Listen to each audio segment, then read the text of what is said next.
सही पूछो तो गुरु कृपा तो सब पे उनकी निष्ठा है। गुरु कृपा तो सब पे, आप पे नहीं है क्या? बिना कृपा के कैसे कोई परमार्थ? पर आपकी जितना समर्पण है, उन्होंने माता पिता भाई बंधु परिवार सुख संपत्ति सबका त्याग करके और शरण ले ली, और जो आदेश है उसी पर रात दिन लगे हुए हैं। अब देखो कितने त्योहार आते हैं, कितने उत्सव आते हैं, बेचारे कोई उत्सव नहीं, कोई त्योहार नहीं, कोई राखी बंधन नहीं, कोई होली नहीं, कोई दीपावली नहीं, कोई मनोरंजन नहीं, रात दिन प्रिया प्रीतम मिले। तो इनकी समानता तो कैसे हो सकती है? तो ऐसा जीवन जब समर्पित कर दिया जाता तब होता है। गुरु कृपा भगवान की कृपा तो सब पे है, अगर अपने ऊपर हमारी कृपा हो जाए तो बात बन जाए कि हम अपना कल्याण चाहते हैं, हम भगवान को प्राप्त करना चाहते हैं, तो हम नियम से चलें, संयम से चलें, धर्म से चलें। सबसे बड़ी बात बच्चा हो रही है इस समय अपवित्रता, व्यभिचार, ये समाज को खोखला किए दे रहा है। सबसे गंदी बात हो रही गंदा भोजन, गंदा पेय पदार्थ, ये हमारी समाज को नष्ट किए दे रहा है। कुछ नहीं होने वाला, पहले नींव संभालो।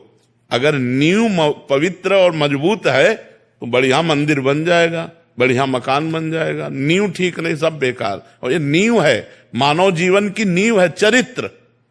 चरित्र अगर चरित्रहीन हो तो तुम्हारा जीवन किस काम का?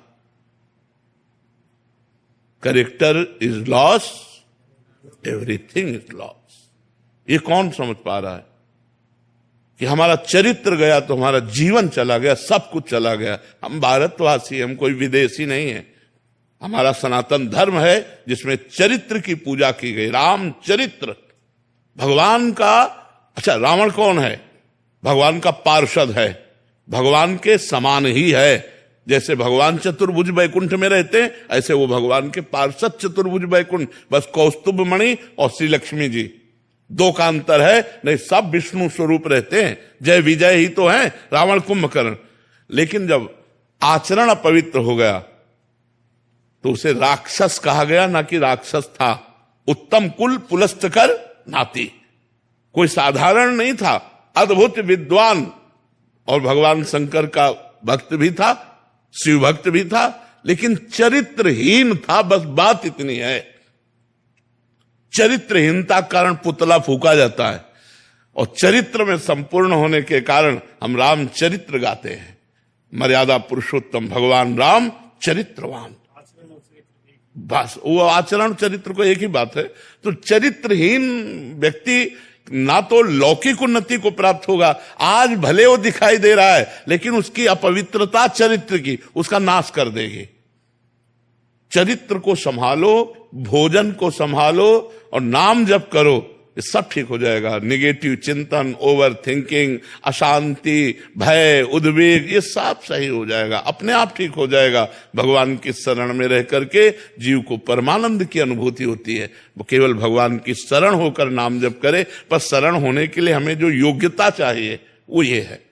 ऐसे शरण हो ही नहीं पाओगे। गंदा पापवंत कर सहज स्वभाव, भजन मोर ते भाव न काओ। अगर पाप करोगे, दुष्ट स्वभाव रखोगे, जो पे दुष्ट हृदय सोई होई, मोरे सन्मुख आओ कि सोई। वो भगवान के सन्मुख नहीं आ सकते। महाराज जी से बात है महाराज जी, बच्चों का हम आजकल संस्कार देते हैं, हम लोग एक्चुअली बाहर ड्यूटी पे रहते हैं जी, कोशिश तो करते हैं सारी सुविधा दी जाए, लेकिन बच्चे अपने कहीं भी जॉब करते हैं, पढ़ाई करते हैं, तो थोड़ा रास्ते से भटक जाते हैं। हाँ, आज यही तो कह रहा हूँ, बात वगैरह नहीं मान पाते। हाँ, हम लोग तो बाहर ड्यूटी पे रहते हैं, बिल्कुल बिल्कुल सुविधा देते हैं, कोशिश करते हैं कि हर चीज उनको सही समय पे मिल जाए। हाँ, नहीं, आज का वातावरण इतना गंदा हो गया है कि मतलब स्कूली बच्चों में इतनी गंदगी फैल गई। जैसे आप एक अच्छे पिता हो तो अपने बच्चों को अच्छी शिक्षा देकर उन्नतिशील बनाना चाहते हो, लेकिन जब वो स्कूल में जाते हैं और उनके दोस्त मिलते हैं और वो गलत आचरण के होते हैं तो गलत आचरण डाल देते हैं।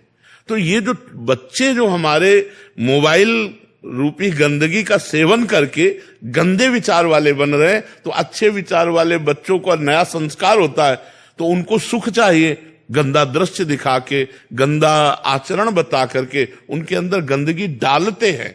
हम तो मतलब इस विषय को बहुत जोरदारी से खुला प्रवचन किया है हस्तमैथुन पे कि ये बच्चे जो गंदी आदतें सीख रहे हैं, ये जो गर्लफ्रेंड बॉयफ्रेंड, हम कह रहे फ्रेंड बनाना नहीं गलत है, लेकिन फ्रेंड बना के गलत आचरण करना गलत है। गलत आचरण मत करो, दोस्त बनाए रहो। घर में भाई बहन नहीं रहते क्या? घर में भाई बहन रहते ऐसे, स्कूल में दोस्त हैं, कोई फर्क नहीं पड़ता बच्चा बच्ची में। लेकिन गंदगी क्यों, गंदे आचरण क्यों? उसी का विरोध है। गंदे आचरणों का त्याग करो। फ्रेंड में कोई दोष नहीं, लेकिन फ्रेंड एक दूसरे की उन्नति चाहे, ना कि अवनति चाहे। मित्र वही जो कुपंथ निवार सुपंथ चलावा, कुपंथ से हटाकर सुपंथ में चलावे।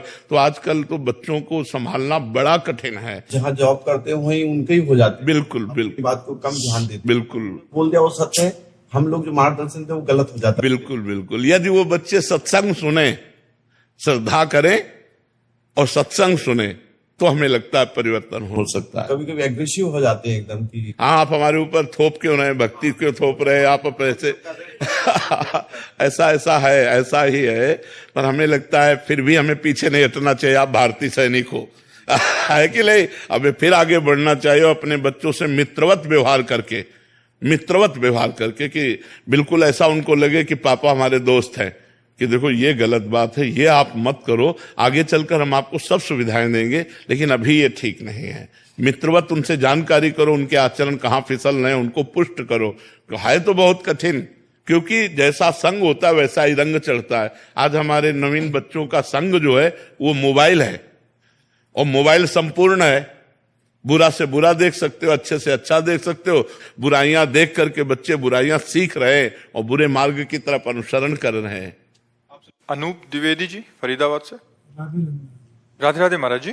महाराज जी, मेरा प्रश्न कर्ज के संबंध में है। आपके श्रीमुख से सुना है था कि अगर किसी का 1 रुपया भी कर्ज हो जाए तो दोबारा जन्म लेना पड़ेगा। तो महाराज जी, इसी चीज पर सुनकर मैं बहुत परेशान हो गया था। 1-2 रुपए तो इधर उधर हो ही जाते हैं महाराज जी, अनजाने में अगर कर्ज हो जाए।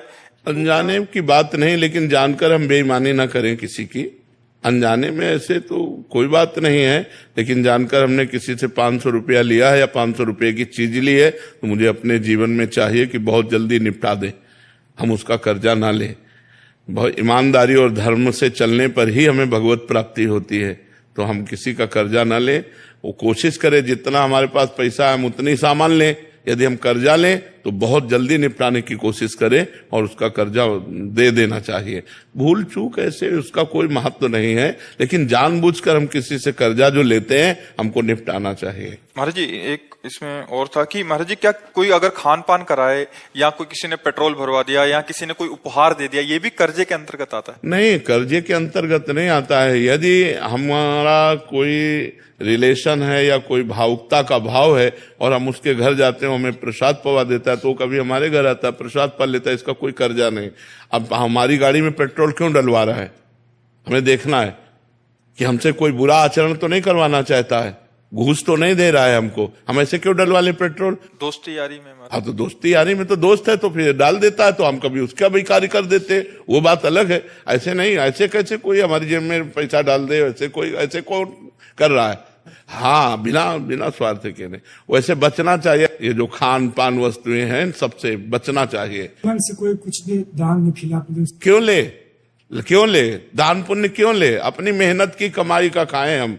हाँ, निमंत्रण में जा रहे हैं तो हम उसको निमंत्रण देते, वो हमको निमंत्रण दे रहा, वो खा रहे हो। बात अब रोड में कोई हलवा पूड़ी बांट रहा है, ऐसे थोड़ी करने का तुम्हारा अधिकार है कि ऐसे दे दो। तुम गृहस्थ हो, अगर तुम उसके 2 पूड़ी और हलवा पाते हो तो 100 रुपया निकालो, वहां रखो, चलो अपने धर्म से चलो, तो बात अलग है। तुम्हारे सारे सुकृत ले रहा है, वो परिक्रमा लगा रहे हो तो तुम्हारी परिक्रमा का पुण्य ले रहा है वो, तब वो हलवा हाथ जोड़ के खवा रहा है, भैया हलवा खा, वो चतुर है। ऐसे थोड़ी है कि तुम्हें फ्री पवा रहा है। आपने बोला था खिला नहीं सकते तो खाओ नहीं। हाँ, अपने धर्म की कमाई खानी चाहिए, अपनी मेहनत की कमाई खानी चाहिए। हाँ, राधे राधे। हाँ। हम जैसे 4 दोस्त आए हैं, हमारे साथ एक वो दोस्त, वो जैसे कल हमें खिला दिया बड़े होटल में। देखो दोस्त की बात अलग है। अगर वो करोड़पति है तो अपने हिसाब से खवाएगा, जब हमारे घर आएगा तो हम बोरा में बिछा करके उसको रोटी दाल पवाएंगे, वो बात अलग है। दोस्त का वो कर्जा नहीं माना जाता है। कर्जा एक अलग चीज होती है। ये खान पान, मान लो वो हमको रबड़ी पवा रहा है, हमारी सामर्थ्य, तो हम चाय पिला रहे, तो तुम्हारी चाय उसकी रबड़ी की समानता कर ले गए, क्योंकि आप गरीब आदमी हो, धनी है और दोनों दोस्त हैं, तो 1000 रुपये का भोजन पवा देता है, हमारे पास पानी है तो हम केवल पानी पिला देते हैं, तो बराबर हो जाएगा। अपने मन से कोई दे देता, हाँ भाई ले जाओ। क्यों ले ये भी तो होना चाहिए। क्यों लें? हराम का क्यों लें?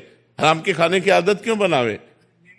नहीं लेना चाहिए, नहीं लेना चाहिए। मेहनत की कमाई हम ऐसे क्यों ले ले? ऐसे क्यों ले ले? ऐसे अधर्म की बात नहीं। अभिषेक रघुवंशी जी।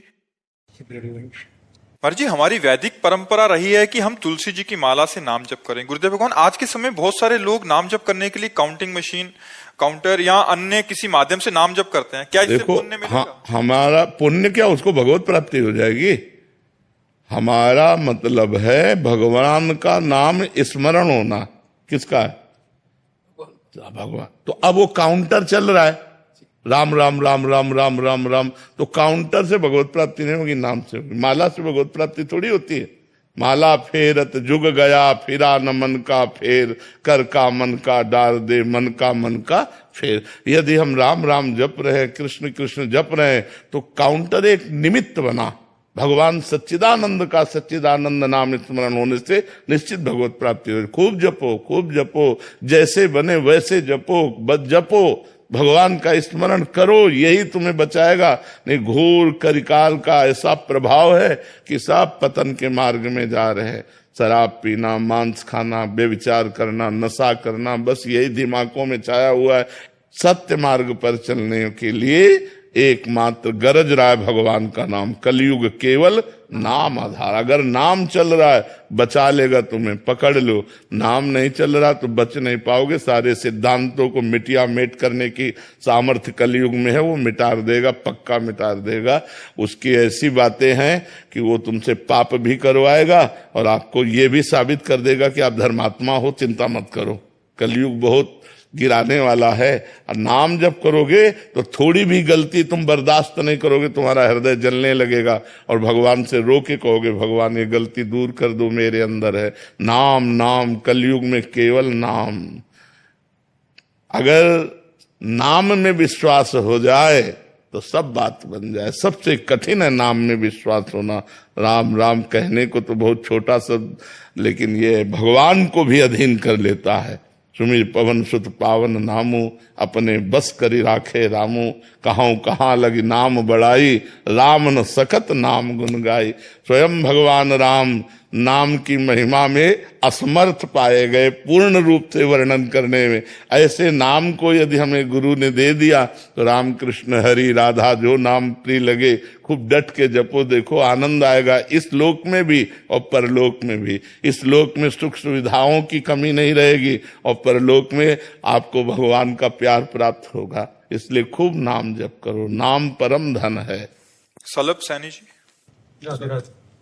विजय दीक्षित जी पन्ना से। महाराज जी, आप दोनों का एक जैसा ही प्रश्न था कि महाराज जी, पढ़ा है और सुना है कि प्रभु सरल हृदय वाले व्यक्ति को शीघ्र प्रसन्न होते हैं। महाराज जी, सरलता कैसे आए? महाराज जी कह रहे हैं सादगी, भोलापन, महाराज जी आ ही नहीं रहा है। भजन से आता है। हाँ, जितना हम भजन करेंगे, हमें लगता है कि हम बहुत तार्किक प्रवृत्ति के स्वभाव वाले थे, बहुत प्रवीण, मतलब इतने प्रवीण की माया नहीं फंसा पाई तो मनुष्य फंसा ले, ऐसी बात क्या। बचपन से बाबा जी रहे, ज्ञानी मार्ग में रहे, बहुत तार्किक। हमारी श्रद्धा ऐसी नहीं थी कि आप कुछ बोलो हम श्रद्धा कर लें। जब तक हमारी कसौटी में नहीं कसोगे तब तक चाहे जितने बड़े ऊंचे सिंहासन पर बैठे हो, हमारी श्रद्धा नहीं होगी। ऐसे तार्किक। जब इस मार्ग में आए, भक्ति मार्ग में, सब खो गया। तर्क खो गया, बुद्धिमत्ता खो गई। अब तो जरा सी बात में बुद्धि लड़खड़ा के गिर जाती है और जो बोलो आप वही सही लगता है। ऐसे हम नहीं थे। हमारा आज का 20-25 वर्ष पहले का स्वरूप अगर देखोगे तो कांप जाओगे। मतलब एक कठोर संयम वाले, कठोर नियम वाले, बहुत ही कठोर साधना वाले। आज सब बदल गया। तो ये उपासना और नाम जप से होता है। जैसी उपासना होती वैसे ही हृदय होता चला जाता है। भगवान को सरल स्वभाव न मन कुटिलाई, ये बहुत प्रिय लगता है। निर्मल जन मन सो मोहि पावा, मोहि कपट छल छिद्र न भावा। तो तभी होता है जब डट के भजन होता है। हम जैसे जैसे भजन करते हैं वैसा वैसा हमारा स्वभाव बदलता चला जाता है। इतना बदल जाता है कि लोग उसको देख के कहने लगते हैं तो भगवान है। भगवान का चिंतन करते करते वो भगवत स्वरूप हो जाता है। उसका स्वभाव दया में, करुणा में एकदम सरल सहज हो जाता है। ये भजन से होता है। अगर हम खूब भजन करें तो हमारा स्वभाव बदल जाएगा। स्वभाव बिगड़ जाए तो कहते हैं तो राक्षस है, स्वभाव बन जाए तो बोले देवता है, और स्वभाव भगवत भाव हो जाए तो लोग उसे कहने लगते हैं तो भगवान है साक्षात। ऐसा नहीं कहने ये तो हमारे भगवान है, क्योंकि भगवान का चिंतन करते करते उसका स्वभाव भगवत में हो गया। गंदी बातों का चिंतन करते करते उसका स्वभाव गंदा हो गया। तो यदि हम भगवान का चिंतन करें, भगवान का नाम जप करें, उनकी लीला सुने, गाएं, तो हमारा हृदय बहुत जल्दी पवित्र हो जाए और स्वभाव में छल कपट जो है ये दूर हो जाए। जो हृदय में वही वाणी में वही आचरण में, इससे सहज स्वभाव कहते हैं। जो हृदय में है वही वाणी में बोल रहा है, वही आचरण में हो रहा है। अगर आचरण कुछ और, हृदय में कुछ और, वाणी में कुछ और, उसे कपटी पुरुष कहते हैं, उसी को छल कहते हैं। और भगवान को अच्छा नहीं लगता। मोहि कपट छल छिद्र न भावा। तो हमें जैसा स्वभाव बनाना है तो वैसा चिंतन करना होगा। सरल स्वभाव बनाना है तो हमारे भगवान बहुत सरल है। भगवान का चिंतन, भगवान का नाम जप, भगवान की लीला कथा श्रवण और कथन, इसी से हो जाएगा। जी, इसमें उम्र और समय का भी समयता आता है इसके साथ? नहीं, कोई नहीं आता। 16 वर्ष के सुखदेव जी हैं और 10-10 हजार वर्ष के ऋषि सब खड़े हो गए हाथ जोड़ करके।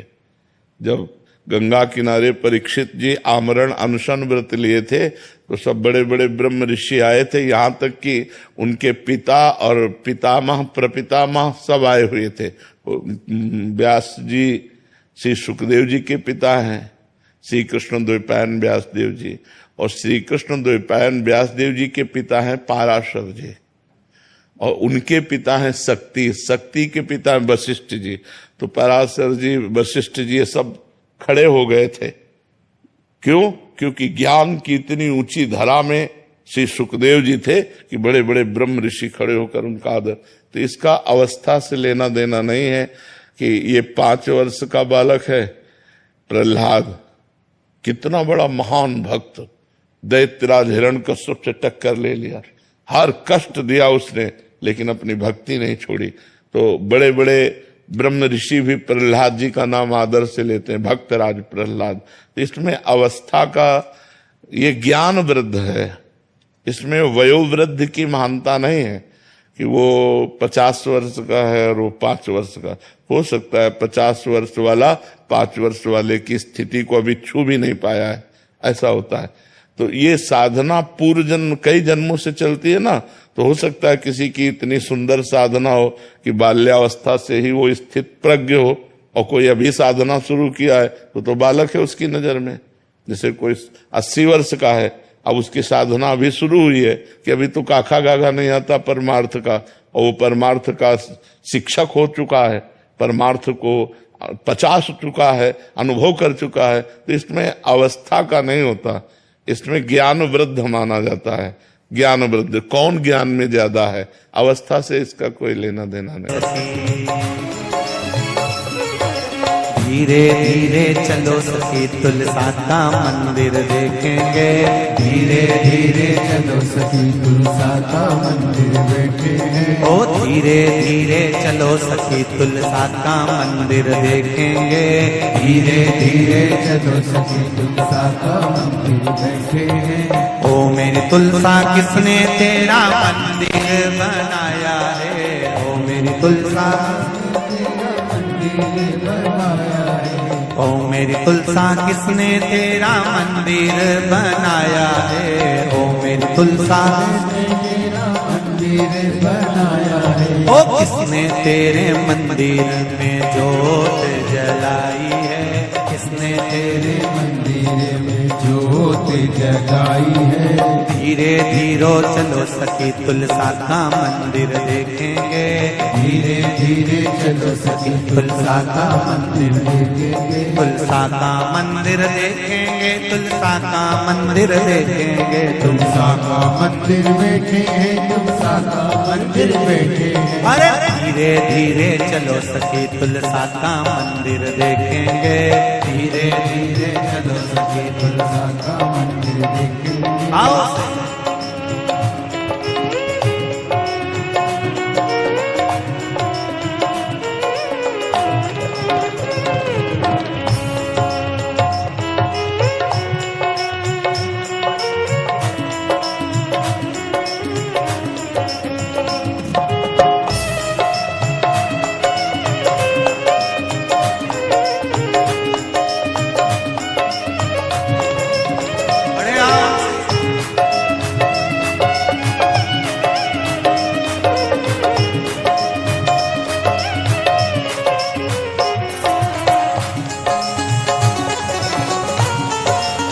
हरि बोल।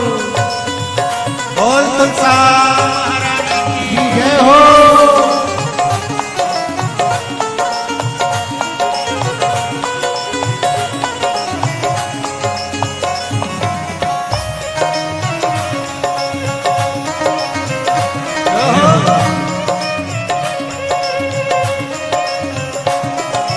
राधा रुक्मन दोनों रानी ने मंदिर बनवाया है।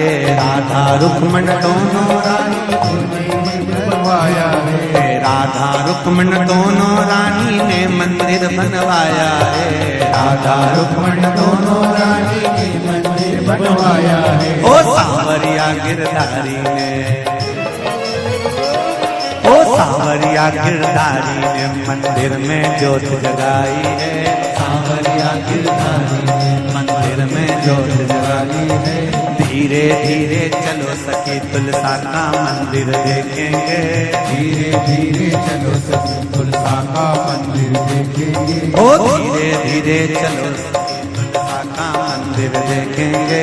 धीरे धीरे चलो सखी तुलसा का मंदिर देखेंगे। तुलसा का मंदिर देखेंगे। तुलसा का मंदिर देखेंगे। तुलसा का मंदिर देखेंगे। तुलसा का मंदिर देखेंगे। अरे धीरे धीरे चलो सखी तुलसा का मंदिर देखेंगे।